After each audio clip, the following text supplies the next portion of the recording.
the station working for you. This is WRTV News at 11, streaming now. Good evening to you. Here at 11 o'clock. Millions just finished watching President Donald Trump and former Vice President Joe Biden go head-to-head in the first of 3 presidential debates. We'll show you some of the big moments a little later, but first, WRTV's Cornelius Hawker spoke with 2 voters on opposite sides of the aisle about the issues that matter to them and where the country goes after the election. Despite the attention being given to the first presidential debate, most people have already made up their minds about who they're going to vote for. That's according to a Pew Research poll that showed only 5% of Trump or Biden supporters said their minds could be changed. I talked to 2 guys whose votes won't be changed because of this debate. I hope that Americans are reminded why they hired Donald Trump. President Trump is not interested in leading us through this. Alex Totten is supporting Biden because he says Trump's first term has been filled with misstep after misstep. Top of mind is his handling of the coronavirus pandemic. An estimated 206,000 Americans have died from COVID-19 since March. You know, Vice President Joe Biden has a plan day one to turn around the country when it comes to coronavirus, when it comes to COVID-19. What we need is a complete change. We need a complete change of leadership because there's been a failure of leadership. But Jeff Cummins feels the opposite and points to major achievements from the Trump administration as to why. Tax cuts, regulatory reform, trade negotiation and renegotiation, deals that hadn't been looked at in decades, strict constructionist judges and likely a 3rd Supreme Court appointee, strength abroad and a stronger military. Both men are firmly planted on different political sides. So I posed this question to them. What happens if the candidate they don't support wins in November? How do we bring Americans together? It's been a heated few years, rhetorically speaking. And so I think each side will need to have a little grace, and I hope we can find our way there. It would take a lot of strength and a lot of emotional strength to come together and just keep working and keep grinding and making those small changes. Working for you, Cornelius Hawker, WRTV. The next presidential debate is October 15th in Miami, Florida. Topics of tonight's debate included the Supreme Court, the economy, COVID-19, and health care. I'm cutting drug prices. I'm going with favored nations, which no president has the courage to do because you're going against big pharma. Drug prices will be coming down 80 or 90%. You could have done it during your 47-year period in government, but you didn't do it. There are 20 million people getting health care through Obamacare now that he wants to take it away.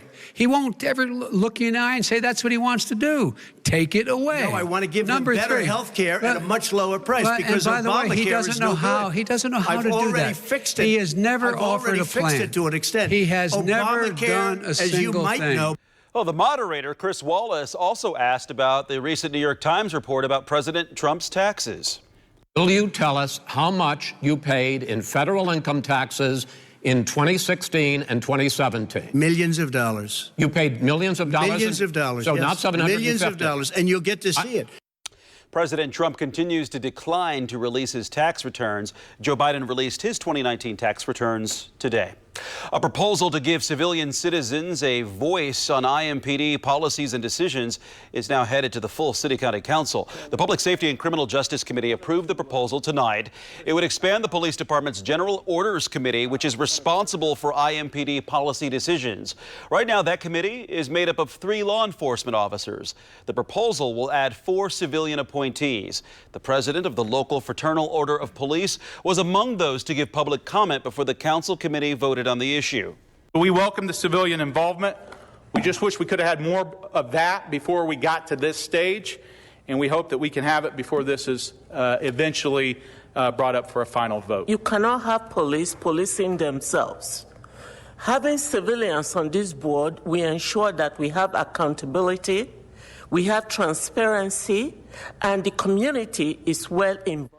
If approved, the new General Orders Board would oversee all rules and policies that govern police powers like use of force, arrests, and investigations.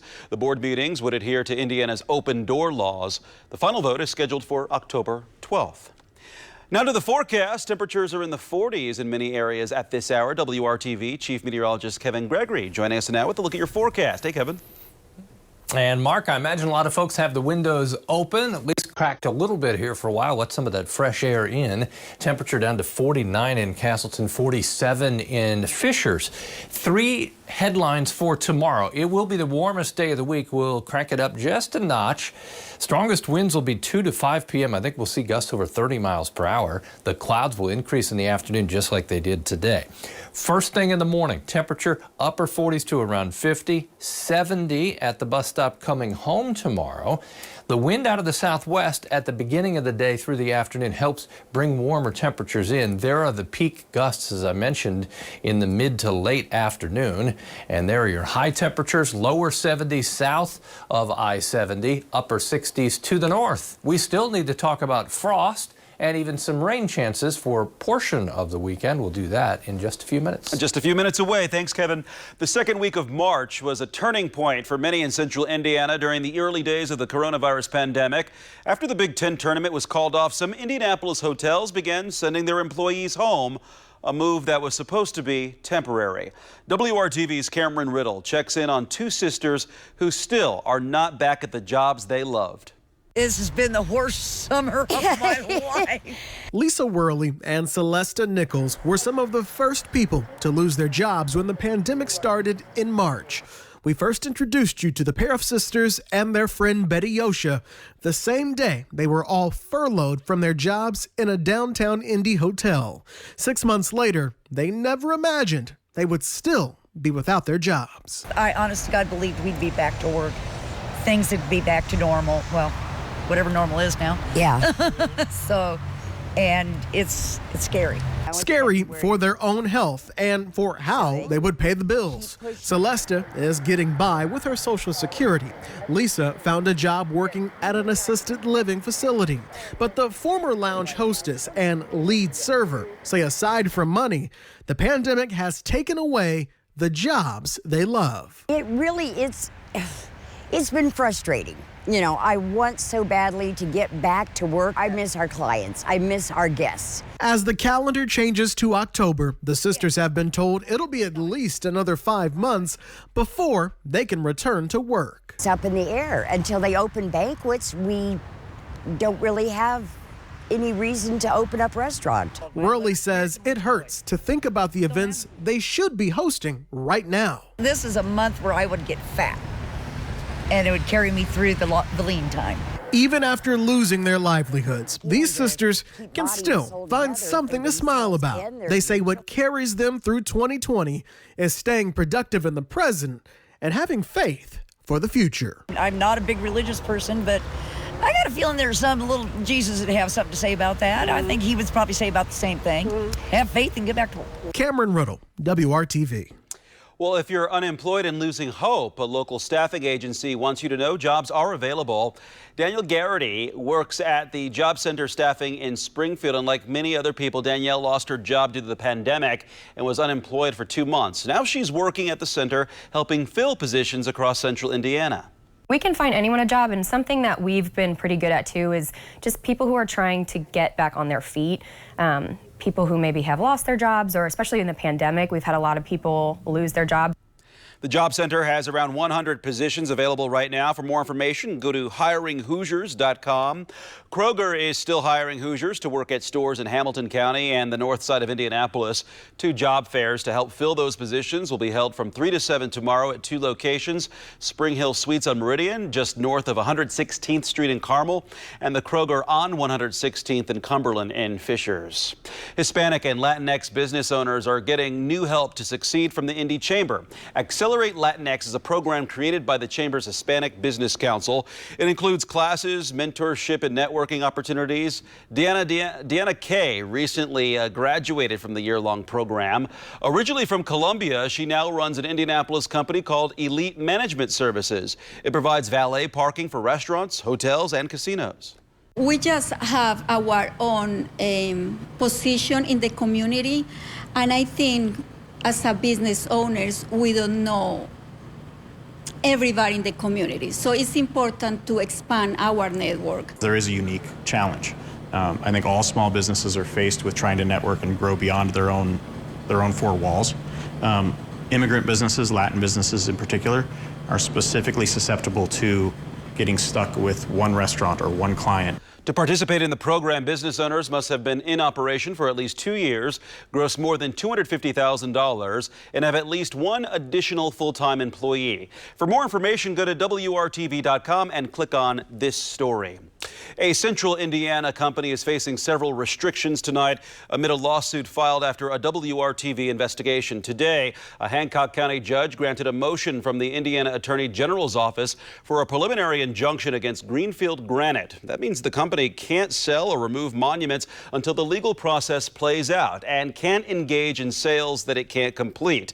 The injunction also gives the Attorney General's office 2 weeks to take an inventory of the business. WRTV Investigates first told you about troubles with Greenfield Granite last month. Court documents show at least 70 complaints have been filed from consumers who say they paid for headstones and did not get what they ordered. The state is seeking restitution for customers. A $50,000 reward is now being offered for information in the death of a woman on the west side. Police found 40-year-old Wilma Hotstetler dead and her husband wounded at around 1:30 a.m. on September 17th near West 30th Street and High School Road. Friends say she was picking up her husband with their 6-year-old in the car when 2 men robbed and then shot the couple. Family members hope the reward helps get the killers off the streets. I heard my nieces and nephews weeping over the weekend, and it's just heart-wrenching. And we cannot sit back and leave these guys walking the streets and leaving it open to happen to another family. It's just, these guys, whatever we can do, I mean, if it gets them off the street even a day quicker, it's worth it. Wilma's husband, Jonathan, survived the shooting. The reward is for information that leads to an arrest and prosecution of a suspect.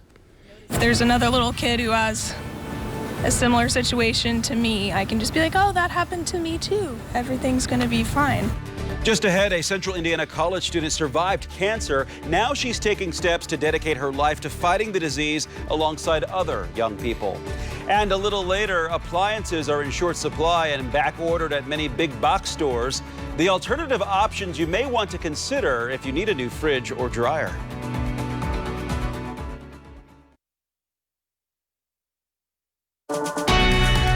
From the station working for you, this is WRTV News at 11, streaming now. Warmest temperatures of the week tomorrow, and then the change is pretty noticeable and it happens quickly. 63 Thursday, highs on Friday. Even Saturday will struggle to reach 60 degrees. The chance for rain just 20% Thursday. I'll talk about a much better opportunity here in a second. I want to jump to Saturday morning. That's probably the most significant time period there, from about 4 or 5 a.m. until 8 a.m., where we'll see patchy frost with clear skies and a light wind. Expect temperatures to drop into the 30s. That's the only morning, by the way, where lows are in the 30s in the 7-day forecast. Tomorrow, it is about the wind in the afternoon. That wind, as I mentioned, will gust over 30 miles per hour, some 35-mile-per-hour gusts in that 2 to 5 p.m. timeline. Once the sun gets lower on the horizon and we start to reverse the temperature trend, and in other words, cool off, that will stabilize the wind a bit. As you can see, some clouds around. It can't rule out a spotty shower just like we had today. The clouds increase in the afternoon, couple of showers, but again, most of us will remain dry. Temperatures in the upper 60s to 70 degrees. It'll just depend on the thickness of the cloud cover, how quickly that takes over in the afternoon. That wind will be strong. Okay, Thursday. The best chance for showers Thursday will be in the northern portion of the state, the closer you get to the Michigan state line. The reason we'll have showers Thursday, we'll get another push of colder air. That spark will be a cold front that drops to the south and opens the door then to the very cool temperatures Friday and Saturday. Thursday, 63 for your high temperature with a mostly cloudy sky. That chance for a shower or thunder shower at 20%. From north to south, we struggle to hit 60 in Logansport, Kokomo, and Marion. Temperatures in the I-70 corridor right in the lower 60s, a little bit warmer than that as you go to the south, again with a mixture of clouds and sunshine through the day. As you look at the temperature trend for low temperatures, Thursday and Friday, we see temperatures drop off. They hit rock bottom as we get to Saturday with a 39-degree temperature. 60 for the high Saturday. The chance for showers Sunday, 40%. Happen just about any time. Now, as far as amounts of rainfall, not a drought buster, that's for sure. It looks like 1/4 of an inch or less right now. 7-day forecast put it all together for you. Temperatures consistently below the average high of 72. And aside from Saturday morning mark, where we're in the 30s, you can see most low temperatures will be in the 40s. I think we can handle that as we continue to tiptoe into fall. Send it our way. All right, thanks, Kevin, for that. Because of the pandemic, health experts say it's especially important this year to make sure you get your flu shot. The Centers for Disease Control recommends people get a flu shot every year. Besides your primary care physician, there are also many other options to get vaccinated. CVS, Walgreens, and Kroger are all offering flu shots. You will need to check whether an appointment is needed or if they accept walk-ins. IU Health will offer 5 free drive-through flu shot clinics in October. The first is Thursday at the Children's Museum of Indianapolis, runs from 4 to 8 p.m. The other drive-through clinics will be held later in the month. We do have the dates, times, and locations listed at WRTV.com. September is Childhood Cancer Awareness Month, and while the month is winding down, the mission never stops. New tonight, our Amanda Starantino shares how a Central Indiana student is using her own cancer battle as inspiration as she starts her career path. It's been 10 years since 19-year-old Jade Finley learned what would change her life forever. The results came back that I had thyroid cancer. The cancer had moved from my thyroid to my lymph nodes, and through that traveled to my lungs. She had to have an extensive thyroidectomy, and it was later discovered that she had 50 to 100 tiny tumors sprinkled throughout her lungs. They removed my entire thyroid and about 55 of my lymph nodes in my neck, and it left me with a 12-inch scar from here to the back of my ear. As a result of my surgery, one of my vocal cords was paralyzed. So my voice is pretty weak and I have a really hard time speaking loudly. And in terms of my lungs, I developed pretty severe asthma from it. For her tumors, a person can have up to 3 radioactive iodine treatments in a lifespan. Jade has already had it twice, which has allowed her lung tumors to remain under control. Now living with her scars from a decade-long battle with cancer, Jade just started her freshman year at Marian University, and it's her experiences in the hospital that inspired her to become a nurse. I understand, the process and the stress of going through a ton of treatments, and I feel like I could give back to anyone else who's going through a similar situation that I did. Her diagnosis came as a surprise to her family. No one even noticed anything was wrong until a quick visit to the doctor for what was her brother's appointment. As a ear, nose, and throat, head and neck surgeon, we see a small amount of it. Most pediatric cancers are really the blood-borne things, leukemias that people are familiar with, or brain tumors. So pediatric cancers in the head and neck region, like Jade had, particularly thyroid, are in the lower numbers of total pediatric cancer cases. Her surgeon at Peyton Manning's Children's Hospital at Ascension St. Vincent was Dr. Miyamoto.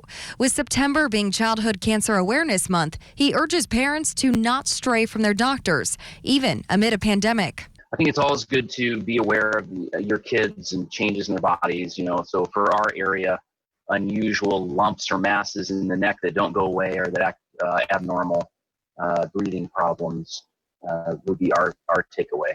From the surgeon who helped Jade through her cancer journey, Dr. Miyamoto believes because of what Jade has been through, it will help the future nurse shine because of the empathy she will have for her patients. If there's another little kid who has a similar situation to me, I can just be like, oh, that happened to me too. Everything's going to be fine. In Indianapolis, Amanda Starantino, WRTV News. Well, Jade says she specifically chose Marian University because of its close association with Peyton Manning Children's Ascension St. Vincent. She wants to work there after she graduates. A live view now. You're watching WRTV News at 11, 48 degrees here on this Tuesday night. We'll be right back.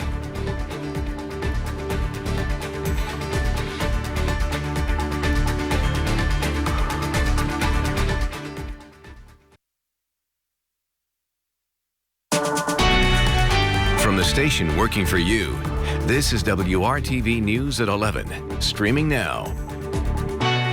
The pandemic continues to impact life in unexpected ways. Many Americans are now noticing an appliance shortage. Scripps reporter Stephanie Stone shares some creative options if you need a new refrigerator or washing machine. A basic internet search might make you crazy if you're looking for a specific kind of appliance. Take this one at Home Depot. It's a standard mid-price top freezer, and it's back-ordered for a month. Even the pricier ones, like this one at Best Buy, can't be delivered for a few weeks. And it appears washing machines are no different. Consumer Reports, we are recommending that you be flexible. If you really need a refrigerator is the main thing that people really need to get right away. If you need a refrigerator right away, they are out there, but you may not get exactly what you want. So you're going to have to be flexible. Toby Stanger is a senior editor at Consumer Reports. The nonprofit has been around since 1936 and works to create a fair marketplace for all consumers. And Toby is an appliance expert. Some of the backlog we're seeing has, of course, to do with the pandemic and global factory shutdowns in the earlier part of the year. Add that to increased use of home appliances and increased demand, and you've got a problem. The companies are trying to ramp it up. They still in some cases cannot find parts. I have been told by one of the retailers that there are a couple of manufacturers that are actually not taking new orders from retailers until the end of September. So they are trying, but it's a real grind. What are you supposed to do if there's an appliance backlog and your item can't be fixed anyway? This is really highlighted by the fact that we're overly reliant on China for all of our electronics. This is Gay Gordon Byrne. She's the executive director of the Repair Association, which supports the aftermarket of technology products. Anything with a computer chip, and these days, most everything has a chip. Everything from toys to tractors, refrigerators, cell phones, CNC industrial controls. It is a massive, massive problem if you can't fix that equipment. Since things are back ordered, there's a huge demand for, you guessed it, repairs. And therein lies yet another problem. About 90% of the stuff that's on the market today can't be fixed. It either can't be fixed because it's made not to be fixed, or you can't fix it without the OEM because they want to make sure that they're the only people that can fix it. Which then means you're forced to buy, or in this case, wait out the backlog, which isn't great for anyone. She suggests supporting independent, small appliance businesses, and if you can find them, repair shops. Consumer Reports has similar advice. We recommend that in addition to looking at the big box stores, you also look at your local independent appliance dealer. They have a reputation maybe for not having as good a price as the big box stores, but in fact, we talked to many consumers who said they were able to get the independent to match the price. And if that doesn't work, Matt Zeminski, board member at the Repair Association, says don't ignore the refurbished option. So there is actually a thriving refurbish effort taking place right now where a repair shop will go around and pick up those units, take the effort to clean them, make them, look and smell good as new again, and then go ahead and resell them. Well, none of this is convenient. It's yet another sign that we all need to get creative and perhaps be patient to get what we once took for granted. I'm Stephanie Stone, reporting.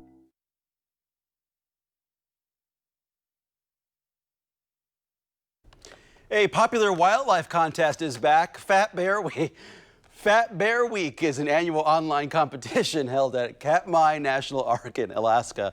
They share pictures of the biggest bears spotted searching for salmon along Alaska's Brook River. And we get to vote on the winner beginning tomorrow. For bears, gaining weight before hibernation is vital to their health. The biggest brown bears are around 900 pounds. Kevin, sorry, I'm a 6-year-old. TV makes them look heavier. Yeah, TV makes them look heavier than they are, and I think we all feel that need to overeat before we go into the winter. I eat like I'm hibernating sometimes. 70, high tomorrow. Have a very good night, everybody.